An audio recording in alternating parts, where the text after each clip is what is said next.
As you have probably guessed, I'm male.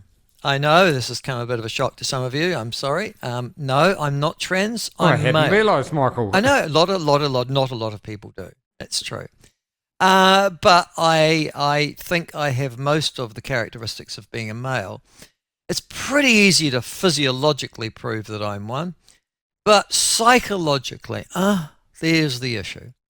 Am I a male because, Josh, I'm a male and I've got bits that are extruding from my body? Or am I a male, Josh, because I think I'm a male and I have been conditioned by society to think such? There was a controversy earlier this year, which beset or set social media alight, although it was reported relatively widely in Western newspapers as well, of a couple. I think they were in Britain, although there was also a couple in New Zealand as well. I remember that story too a couple of years ago, who were determined to remove everything from their young child that were of a gender orientation. So, in other words, they wanted their child to grow up without societal expectations of being a boy or a girl. And that included giving them an androgynous name, removing anything from them that might be associated with being a male or a female, some sort of, so that apparently, and the theory of these parents was, and as I said, it got an awful lot of media attention at the time, was that this child could choose their gender, presumably, and their gender affiliations at some time later on. And as you would imagine, there was fairly widespread scoffing and ridicule on social media for that concept. But amongst the more woke amongst us, some people said, yes, that's right. Gender is at the end of the day a construct, and that you're not really born a male or a female. It's society over, oh, God's generations that have determined that you are a male or a female. If you remove those cultural and societal pressures, you might end up something else. Well, a study comparing male and female brains, and it was world leading in actual fact, has recently been published by and led by an adjunct professor at the University of Canterbury's Faculty of Health, Dr. Richard Watts. And he led the research based upon 1,000 hyper-detailed MRI scans of adults between 20 and 35. And the aim was to find out if there were really any physiological differences between a male and a female in terms of their brains. And he joins us now to reveal his findings and whether or not we are simply the product of a society that has expectations or we're the product of something else. And Professor Richard Watts joins us now. Professor, welcome to the show. Thank you so much for joining us. Thank you for inviting me. First of all, what's an adjunct professor? An adjunct professor is an honorary appointment here, so they're not paying me. Oh, really? So you get the title, but you don't get the salary? That seems unfair. That's right. Yeah, yeah. I'm doing some other stuff with researchers in other parts of the world as well. So that's Okay, what all pays the right. bills. Okay. But you're based at Canterbury, University of Canterbury's Faculty of Health. Listen, That's correct. Yeah. first of all, why would you have, and gosh, 1,000 hyper-detailed MRI scans of adults between 22 and 35, were they all New Zealanders or were they scattered across the world? This was actually part of a big US study. It was called the Human Connectome Project. So this was funded by the National Institutes of Health in the US. This started a little bit more than 10 years ago, actually, and they recruited just over 1,000 participants.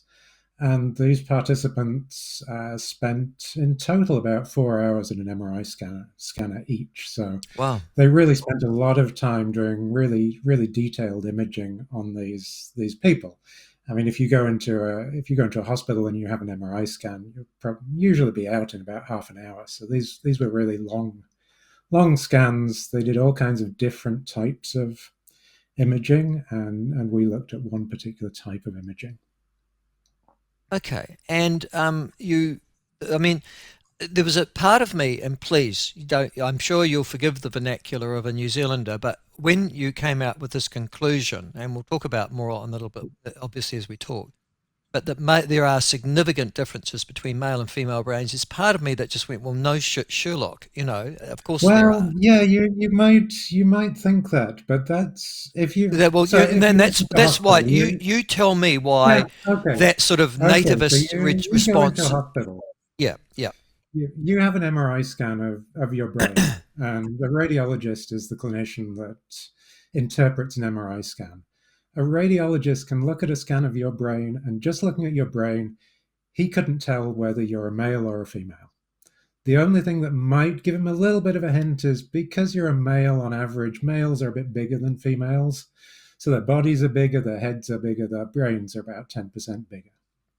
That would be the only thing that he could see in that MRI scan that suggests that that's a male brain in front of him, not a female brain. Yeah.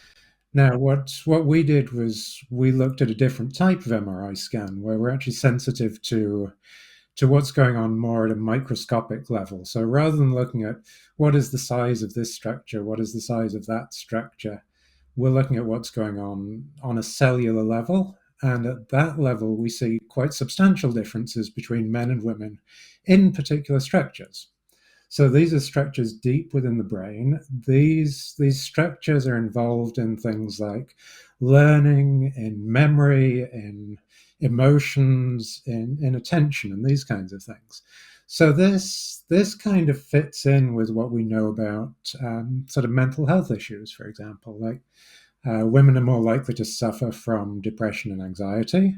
Men are more likely to have attention problems, autism, for example. They're more likely to be aggressive. Can So this just kind of fits in with our just on findings. that for a moment. So you're saying to me that the reasons that women are more susceptible to things like depression and anxiety, and men more susceptible to attention problems and aggression, is based upon the composition of our brains.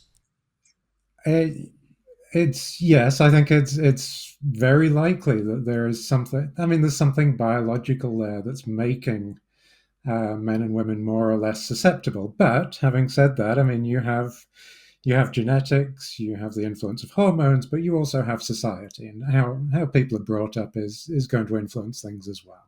So I'm certainly not ruling that out. Um, I But would well, it's suspect in actually this quite case that important because even just, I mean, you're talking here about mental illnesses, for example, and the yeah, different levels of yeah, risk for mental illnesses. But I'm actually yeah, just yeah. thinking something far more fundamental and perhaps more generalistic is how we learn. A boy and a girl learns. What you're suggesting here is that, well, are you suggesting that also boys and girls learn differently, and there's a biological root for that? Yeah, I mean that's difficult for us to do in a human study because you can't differentiate No, I between suppose not. the effect of your upbringing and the genetics and the biological sex that you are. I mean, if you're a boy and you're going through puberty, you're exposed to different hormones than a girl going through puberty, and we know that those hormones have an effect on the brain. But actually, if you look at so in an animal model, you can do things in a much more controlled way. So, for example, male and female rats, just after they're born, they behave differently. So, male rats tend to do much more kind of rough and tumble play than female rats, for example. They behave differently. And if you take a female rat and you expose that rat to testosterone in utero as it's developing in the mother, then they tend to do more of that rough and tumble play. So you can modulate how an animal behaves based on exposing it to hormones, for example. So that I think from the animal side, it's well established that there are significant brain differences between male and female animals. Um, But when you're talking about an adult human, you can't do the experiment. I mean that example that you talked about, that's an N of one experiment. Um, if well, you're you are trying to, having said that, you are also doing another study, as I understand, called the ABCD study, Adolescent Brain and that's Cognitive that's correct. Development. Now, That's that's correct. following more than 10,000 American adolescents from age 9 to 10, so through their That's adolescence. right. Is that So right? with those kids, yep, absolutely. Yes, we have somewhere between 10 and 11,000 kids, which they were recruited at age 9 and 10. They're now age 17 and 18 at this point. So we've been imaging their brains every 2 years for the last 6 or 7 years now. So the nice thing about that study is that we can look at things like the effect of puberty. Mm. So when they're 9 and 10 years old, most of them haven't started puberty or they're in the very early stages of puberty. They're suddenly going to get exposed to these hormones. What effect is that going to have? And I mean, at some point, these kids are going to look like adults because they're going to become adults. So, I mean, that's one of the things which I'm doing at the moment is I'm looking at these young kids, and actually, certainly at baseline, at age 9 and 10, I don't see these same sex differences that I see in young adults. So this is suggesting that either the effect of the environment, or perhaps more likely the effect of hormones over puberty, are causing these changes to happen. I'm sort of amazed, and yet I'm not, by the fact that, and I think this study is fantastic, but I'm amazed that you're having to do it. You'd think by 2024 this would have been done before. Is it because the technology simply wasn't able to be able to plot that brain development? Yeah, the brain imaging technology. So I have to say, I'm a physicist. My background is not psychology, it's in physics, and I've been working with MRI machines for the last 20, 25 years or so. That imaging technology has moved ahead amazingly well.